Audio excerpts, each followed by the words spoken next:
Il est 15 heures et nous sommes le mardi 21 janvier 2025. Mesdames et messieurs, bonjour et bienvenue sur Télé Djibouti pour suivre cette édition de la mi-journée au sommaire de l'actualité d'aujourd'hui.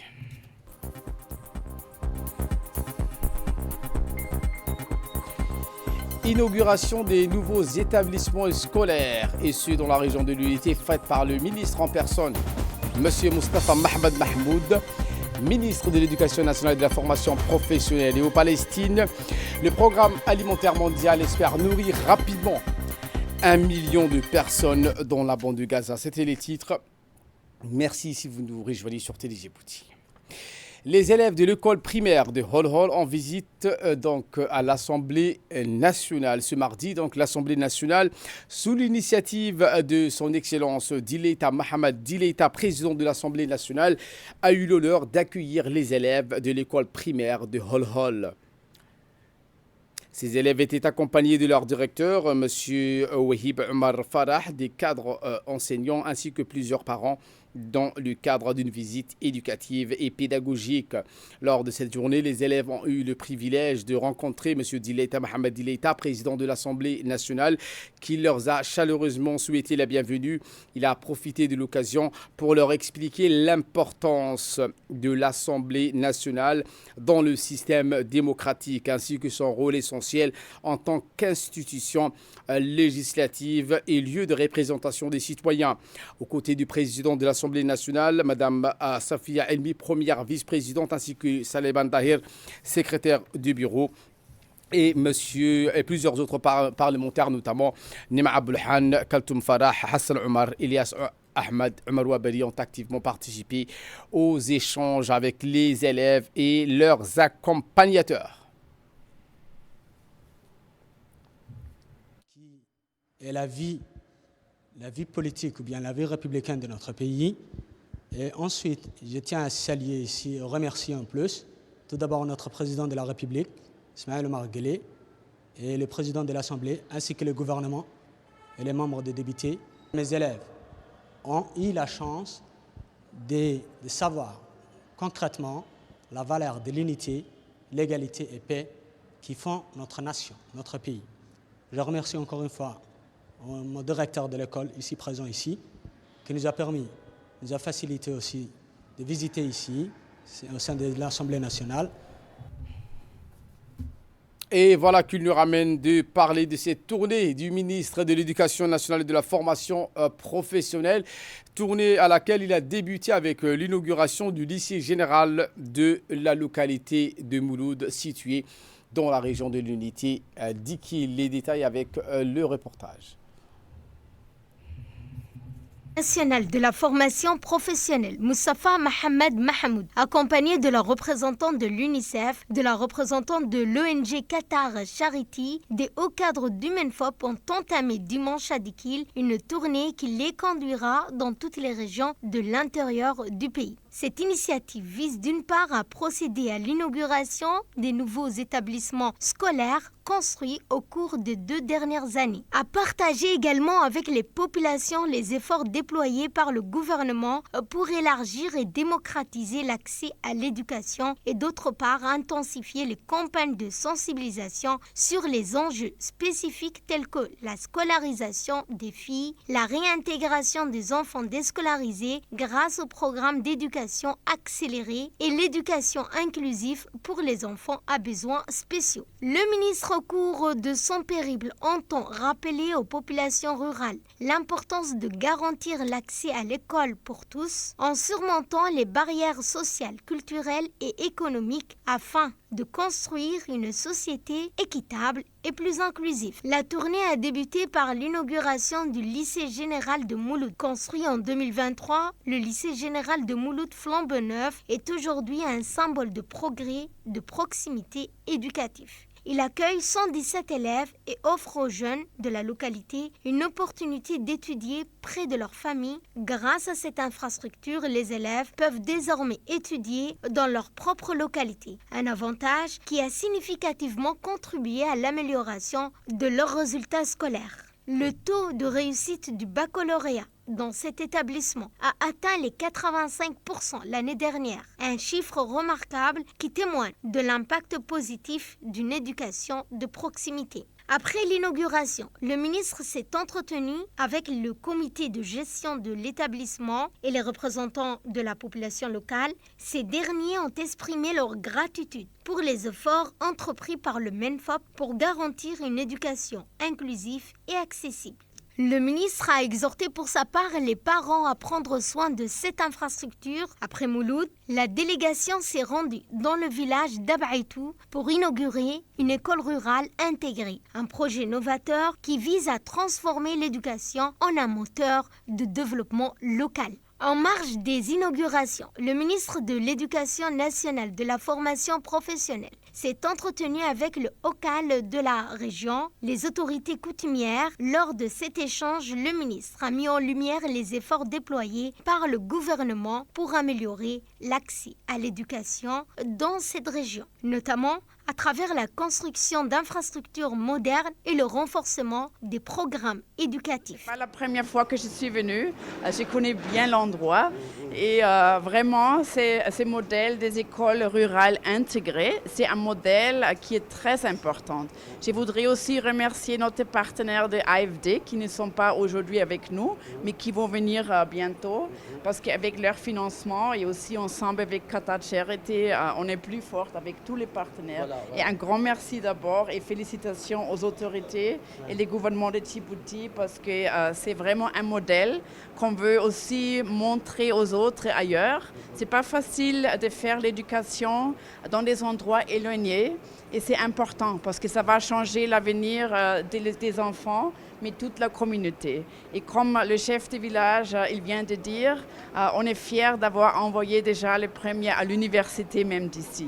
Et parmi eux, bien sûr aussi les filles, parce que j'ai vu les filles dans les salles de classe comme les garçons. Et ça aussi, c'est très important. Et j'ai entendu aussi les soucis. On va s'engager plus parce que comme on a mentionné pour les modèles des ERI, on veut aussi intégrer les soins de santé, la nutrition, bien sûr les cantines scolaires, mais aussi bien sûr les points d'eau. Je sais maintenant que le forage est loin et l'adduction d'eau, ça présente un souci et on va voir ça plus en détail. C'est une promesse qu'on va tenir. Merci beaucoup. Toujours à Dikil, le ministre et la délégation qui l'accompagnent ont visité une bibliothèque initiée par l'association Éveil du Dikil, située à proximité du village. Et ensuite, le ministre a visité la localité de Sankal, où il a inauguré un nouveau lycée, un établissement flambant neuf. Explication. Le ministre de l'Éducation nationale de la formation professionnelle, Moustapha Mohamed Mahmoud, s'est rendu à Sankal où il a inauguré un nouveau lycée, un établissement flambant neuf qui offre aux élèves un environnement d'apprentissage favorable et conforme aux standards éducatifs nationaux. À son arrivée, il a été chaleureusement accueilli par une communauté enthousiaste composée de parents, de notables locaux et d'élèves. Après la cérémonie d'inauguration, le ministre a tenu une réunion avec les membres de la communauté et du comité de gestion de l'école. Lors de cet échange, les représentants de la population ont chaleureusement remercié le gouvernement et le ministre pour les efforts déployés afin de doter leur localité d'un établissement d'enseignement secondaire. Ils ont exprimé leur gratitude pour cette initiative qui permet désormais à leurs enfants de poursuivre leurs études tout en restant près de leur famille, un véritable soulagement pour de nombreuses familles. Le ministre a de son côté exhorté la population à inscrire tous les enfants, en particulier les filles, car ils représentent, a-t-il dit, l'avenir et le pilier de la communauté. Il a également appelé les habitants à veiller au bon usage et à la préservation de l'établissement afin qu'il puisse servir durablement les générations présentes et futures. Après Sankal, le ministre, toujours accompagné des autorités de la région de l'unité, de la représentante de l'UNICEF, de la représentante de l'ONG Qatar Charity, a mis le cap sur Bonta. Accueilli chaleureusement sur le lieu par la population, le ministre, après avoir dévoilé la plaque symbolisant l'inauguration, s'est entretenu avec la population locale. Les représentants de la population ont exprimé leur profonde gratitude envers le ministre de l'Éducation pour avoir rendu possible cet établissement tant attendu. Ils ont salué cet effort qui marque un tournant décisif pour l'avenir de leurs enfants,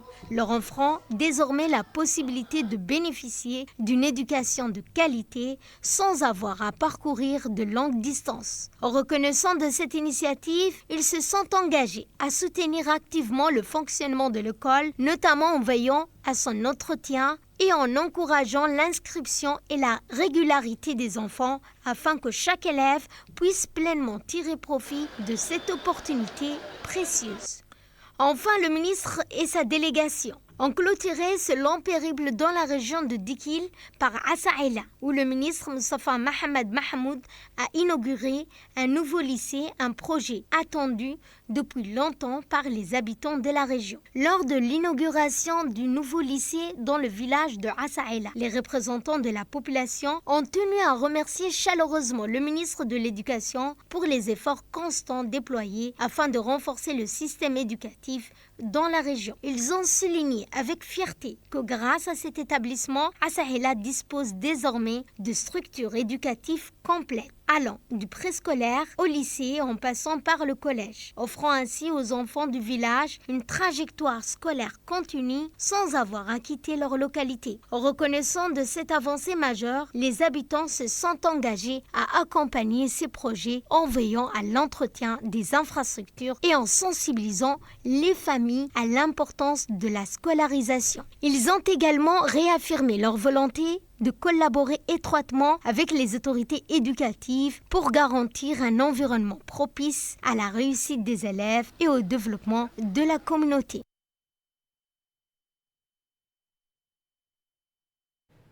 Écoutons donc à présent une intervention faite donc après ces cérémonies d'ouverture des nouveaux lycées dans la région de l'Unité. Le préfet de la région de l'Unité s'est exprimé en ces termes. Monsieur le ministre, nous souhaitons la bienvenue dans la région de l'Unité, notamment dans la sous-préfecture des Mouloud et particulièrement dans les villages des Mouloud. Nous vous remercions également d'avoir choisi la région de Dikil pour débuter ou commencer votre visite officielle de travail. Nous saluons l'effort déployé par les ministères de l'Éducation à dynamiser, à faire une éducation inclusive, à doter toutes les régions des lycées flambant neufs. L'exemple est celui des Mouloud qui est inauguré aujourd'hui. Demain, il y aura celui de Sankal et celui de Asaïla. Cela démontre l'effort du ministère de l'Éducation nationale. Je ne vais pas oublier, il y a une nouveauté aussi également à Abaïtou, l'école rurale intégrée, qu'on va visiter, Inch'Allah, tout à l'heure. C'est une école où il y a l'école, le réfectoire, les dortoirs pour garçons et filles. Vous allez voir des dossiers. Ça aussi, c'est une première dans la région de l'intérieur. Monsieur le ministre, encore une fois, nous vous remercions d'être venu à Dikil.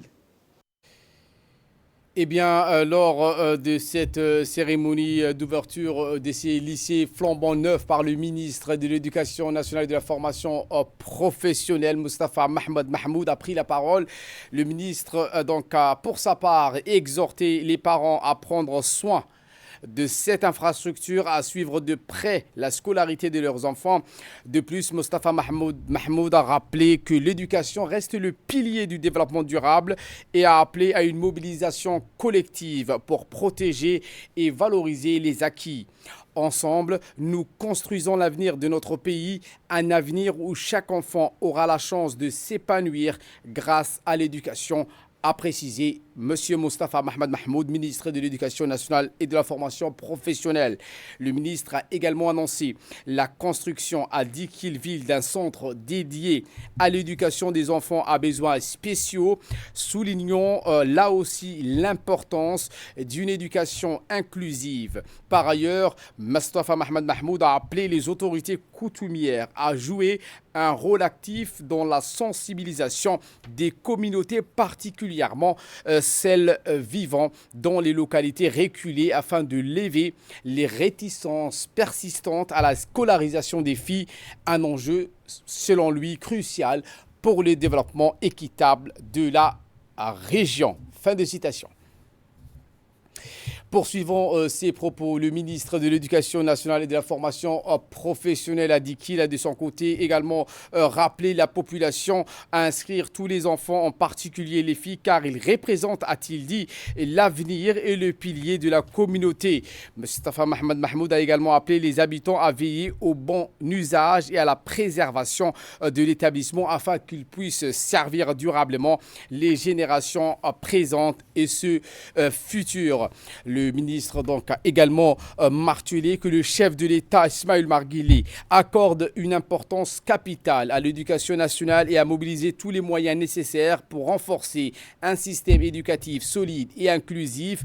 Le ministre s'est dit donc engagé à garantir que chaque enfant djiboutien, sans exception, bénéficie d'une éducation de qualité sur l'ensemble du territoire national. Dans le cadre de cette vision progressiste, le président Guelleh a mis en place une éducation robuste qui inclut tous les enfants, qu'ils soient en situation de handicap ou non, afin qu'ils puissent accéder à un enseignement de haut niveau, peu importe leur localisation, y compris dans les régions de l'intérieur et les localités les plus éloignées, a conclu ses propos le ministre de l'Éducation nationale et de la formation professionnelle lors de l'ouverture de ces lycées flambant neufs dans la région de l'unité à Dikil.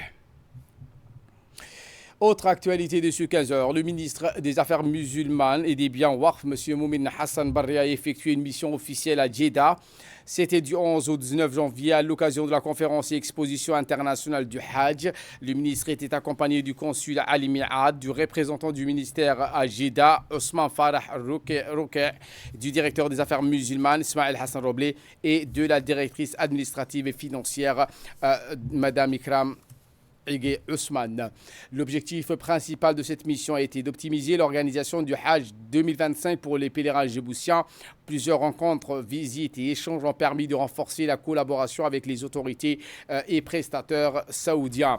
Lors de cette rencontre, avec le ministre du Hajj, les discussions ont porté sur l'amélioration des services destinés aux pèlerins djiboutiens et sur la possibilité d'augmenter leur quota pour cette saison 2025. Ces échanges ont abouti donc à la signature d'une convention établissant les modalités d'organisation du Hajj 2025. Dans le cadre de l'amélioration, il s'est rendu également à Mina pour valider et réserver le campement destiné à accueillir les pèlerins djiboutiens lors des jours clés du Hajj. Cette visite de Moumin Hassan Barri a permis donc de s'assurer de la conformité des installations et de la qualité des tentes.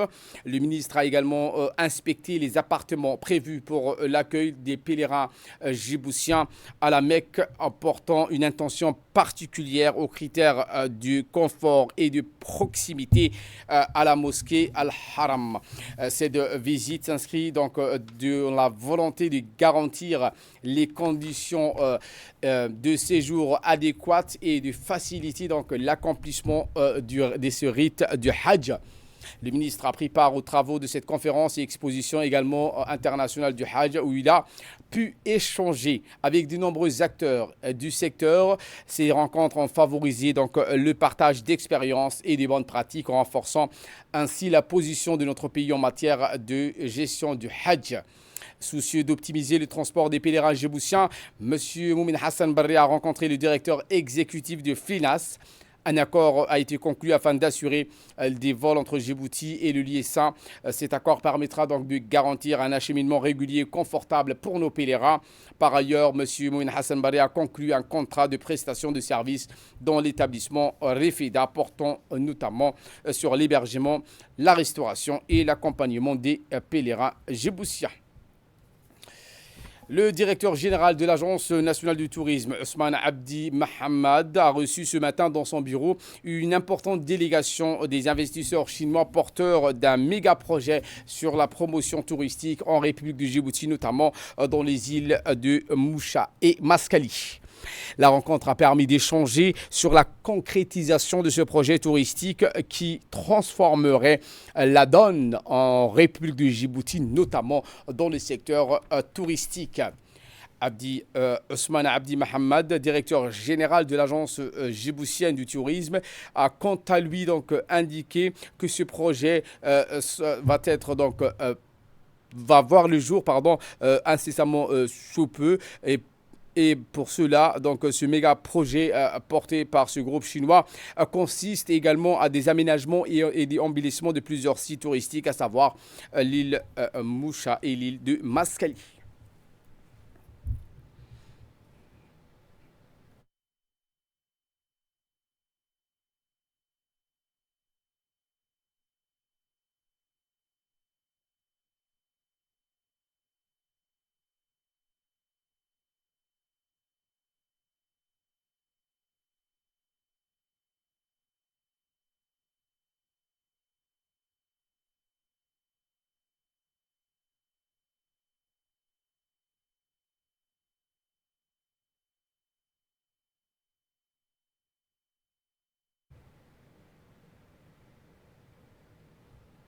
Et voilà qui nous ramène de parler de cette tournée de promotion régionale des droits de l'homme, notamment à la ville blanche Tadjoura, où le président de la Commission nationale des droits de l'homme, M.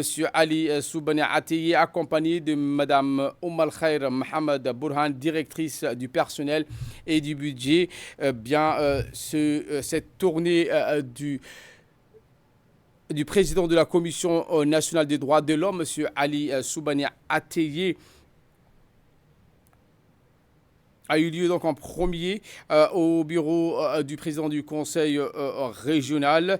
Cette campagne de sensibilisation initiée par le président de cet organe grâce à l'appui financier de la Guise dans le cadre du programme Better Management Migration s'étalera sur une semaine et permettra à la commission de se rendre dans les différents chefs-lieux des régions. Le président du CNDH et l'équipe qui l'accompagne se sont rendus également dans les régions nord. La délégation conduite s'est rendue à la préfecture, aux conseils régionaux. Ils ont été reçus respectivement par le président du conseil régional, Omar Hussein Omar, le président du conseil régional, Mohamed Ismail Humed, et par le préfet adjoint de la ville blanche, Omar Abdelgader. La commission a ainsi procédé donc, à une campagne d'affichage de masse, a ainsi procédé à des posters et des flyers sur les droits de l'homme dans toutes les langues nationales. À Tadjoura, la délégation de la commission s'est rendue par la suite au lycée de faire une présentation sur les droits de l'homme et présenter ainsi l'émission ainsi que le rôle de l'antenne de la commission dans les régions, notamment Tadjoura et Obok. C'est un droit que toute norme internationale doit respecter. C'est une sorte de dignité d'un être humain, pour sensibiliser les jeunes étudiants qui sont l'avenir de demain sur les droits que possède chaque enfant, chaque être humain. Donc, quand on revient aux étudiants, vous avez un droit d'aller à l'école, vous avez droit aussi à la santé, vous avez droit aussi à fonder une famille. Donc, à ce niveau-là, que la Commission nationale des droits de l'homme nous rend des visites. Écoutons à présent le président de la Commission nationale des droits de l'homme, M. Ali Soubani Ateye. Il n'y a pas un jour où les droits de l'homme ne doivent pas être respectés. C'est un travail quotidien, c'est un droit et un devoir. L'État a le devoir de protéger. Les entreprises et les associations et tout organisme ont le devoir de respecter et de promouvoir les droits humains. Il y a seulement une trentaine d'articles. Ils ont été résumés en 30 articles. Le premier, c'est que tous les hommes naissent libres et égaux en droit. Nous avons nos propres règles de droit, le droit coutumier. Souvent, nous, la Commission internationale des droits de l'homme, elle intervient aussi dans la formation des gendarmes, dans la formation en droits humains des forces de police, des gardes-côtes, des gardes pénitentiaires aussi. Nous faisons une inspection une fois ou 2 fois, même plus par an. La dignité doit être observée en tout état de cause. La personne privée de liberté ou en détention ne perd pas tous ses droits. Donc, nous veillons à ce que la dignité humaine soit respectée, que la personne ne soit pas victime de tortures ni d'actes dégradants, touchant ou portant atteinte à sa dignité d'être humain. Le droit de l'homme, c'est de manière générale, c'est l'homme, c'est homme et femme. Mais aujourd'hui, nous savons que nous, en tant que société, la vulnérabilité de la femme et de l'enfant sont communément admises. Nous devons accorder une attention particulière à la protection de la femme et des genres. Donc, nous espérons que nous serons à la hauteur des missions qui nous ont été confiées. En ce qui concerne la Semaine nationale de solidarité, dans cette édition du 15h, nous allons vous faire donc un récapitulatif des activités qui ont eu lieu au sud du pays, notamment dans les régions d'Arta.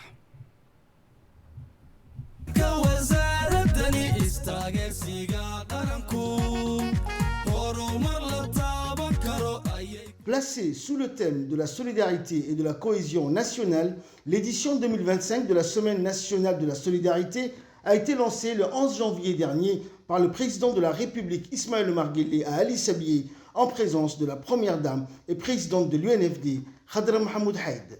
Événement exceptionnel puisque pour la première fois, à l'initiative du chef de l'État, le ministère des Affaires sociales et de Solidarité, avec à sa tête Ouloufa Ismail Abdo, a fait en sorte que toutes les régions convergent vers le chef-lieu d'Ali Sabieh à travers leurs représentants constitués des autorités locales et coutumières et des membres de la société civile. Jamais un tel événement n'avait eu lieu dans le pays.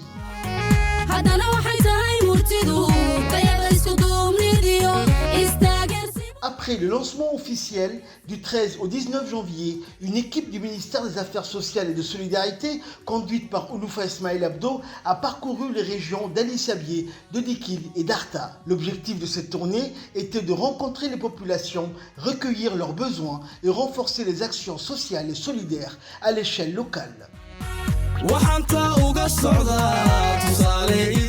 À Ali Sabieh, la tournée a débuté avec la visite de 6 sites dont les localités de Ubaley, Assamo, Guédid, Danan ou encore Goddaawo, où des initiatives locales ont été mises en place pour améliorer l'accès aux services sociaux, notamment l'inauguration des réservoirs et des forages ainsi que de locaux communautaires. Des rencontres avec les populations locales ont eu lieu et ces derniers ont exprimé leurs besoins en matière de santé, d'éducation ou encore de développement communautaire. La ministre des Affaires sociales et de Solidarité, Ouloufa Ismail Abdo, a répondu sur chaque site aux préoccupations des communautés locales, les rassurant que la politique du chef de l'État en matière sociale était de trouver des solutions concrètes à leurs besoins directs. annagoo geedka fadhii jiray oo saxaradu nagu gurmayeen waxay noo qabatay aqal hooyooyinka oon maanta ku soo dhawayno oo maanta muftaaxiisiina siisay oon kaga maaranay geedkii iyo siigadii iyo dabayshii ma hadda iyadaa la iyadaan u celinaynaa kees baase imanka socda kees baa la noo keenay keeskaa waxaa lana yidhi wax ku sii rita ku daciifaan haysanay kolka hore oon waxba noogu filayn 50 faraniga 100 faranan ku ridano dawladda waxaan ka codsanaynaa inay kaa wax noogu rido madam Ouloufa soo dhawow agteeda anaku waxaad ka tahay qof yacni maxaa la ku dayano oo daba joogno oo wixii waxtarkiisu muuqdo hooyadii gadiid baan iskoolkii waa sida inankaas uu sheegayo waana noo dhis biyihiina waana noo sameeyey kalaan doonaynaa keeska amaahda ee degmooyinka jaarkaya la siiyana waan doonaynaa waan u baahnaa kaarkii cayniska ma haysano in kaarkii cayniska lahayn buu dadku u badan yahay taqtarkii kolkaan geyna lacag baan bixinaa dawadii macaankaan iibinaa tii kale lagu yaan iibinaa raadiyooga kaarkii cayniskaan ka dalbanaynaa iyadoo mahadsan kaaskaasi taageersigu waa wax fiican oo horumar lagu gaadho oo ilaaha muurtuugnagidahay laga taageero hooyada laga taageero haweenka laga taageero kabuka waad ku mahadsantahay ulufoy waan ku jecelahay boqolkiiba boqol soo dhawow. La particularité dans la région d'Ali Sabié, c'est l'inauguration d'un centre semencier à Assamou, la distribution de 500 graines de tomates, oignons et gombo adaptés pour un meilleur rendement. Sur ce même site, la ministre a inauguré un atelier de production de confiture.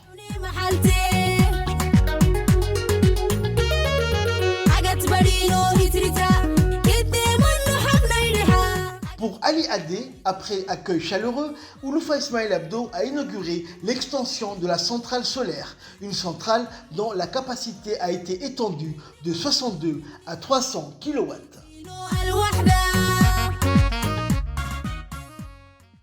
waan garab joogaynaa 24 saacadood hadii ilaahay ka dhigo dawladeeda waan xasuusanahay wayna noo heelan tahay dawladeedana dhulka waxa ka dhacay waan arkaynaa dawlad jirta Allah inooga dhigo dabaylaha socda Allah ina garamari madaxweynaheena jira Allah ka dhigo cimri dharar iyo caafimaad baan ugu ducaynaynaa. Deuxième étape de la caravane de solidarité, la région de l'unité qui a également été le point d'accueil d'importantes discussions.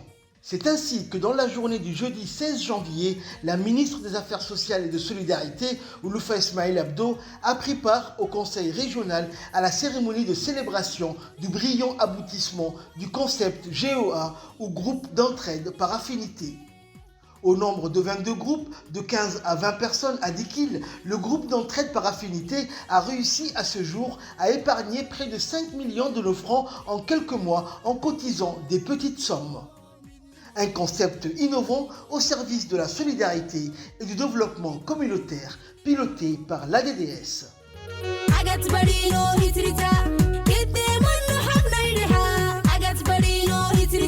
Ensuite, des localités comme Abaïtou, où ont été inaugurés 2 réservoirs d'eau de 30 mètres cubes, depuis cimentés avec des champs solaires et des adductions d'eau pour chaque ménage de ce village connu pour son agriculture. La tournée dans la région de Dikil a été clôturée avec la sous-préfecture d'As'ela, où la ministre a inauguré un local communautaire et tenu une assise avec la population, tout comme à Abaïtou. Les rencontres ont permis de soulever des défis locaux, notamment en matière de soutien aux familles vulnérables, mais As'ela, en plus des demandes concernant la caisse, l'énergie ou l'éducation, s'est vu doté d'une maison dédiée à la paix.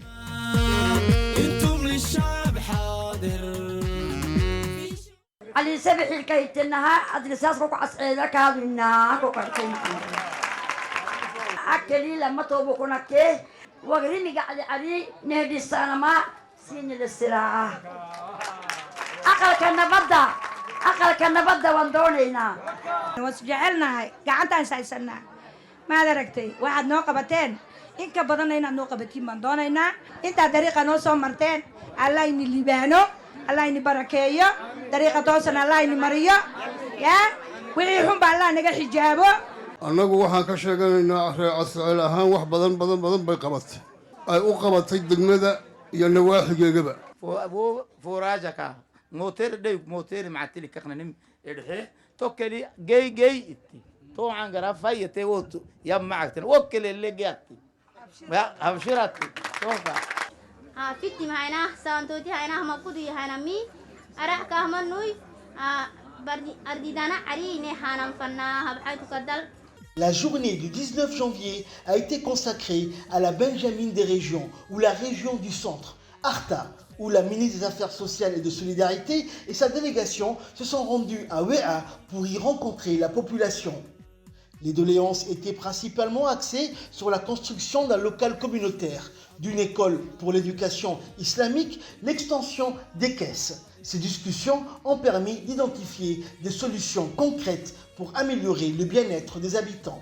La localité de Hilbalei a été la seconde étape de la tournée dans la région d'Arta, où la ministre a posé la première pierre du futur réfectoire de Hilbalei et inauguré un local communautaire au sein duquel elle a remis à la communauté de cette zone ou encore aux femmes qui bénéficient des caisses mises en place par le MAS un chèque d'1 768 320 francs comme dans toutes les localités disposant de cette caisse et correspondant à la CREC, la caisse régionale d'épargne de crédit qui, contrairement à la caisse communautaire, servira à emprunter des fonds et lancer des commerces et des activités génératrices de revenus, notamment ici à Hilbalei.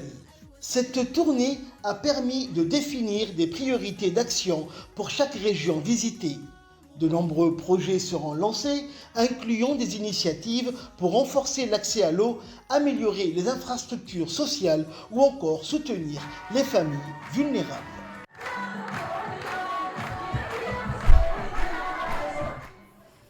Eh bien, au Gaza, le PAM espère donc nourrir rapidement 1 million de personnes. Le Programme alimentaire mondial de l'ONU a déclaré donc aujourd'hui qu'il s'efforçait de fournir de la nourriture au plus grand nombre possible d'habitants du Gaza après la réouverture du point de passage à la faveur de la trêve. Voilà pour l'essentiel de ce 15h. Merci de votre fidélité. Restez avec nous. Le programme continue sur Télé Djibouti.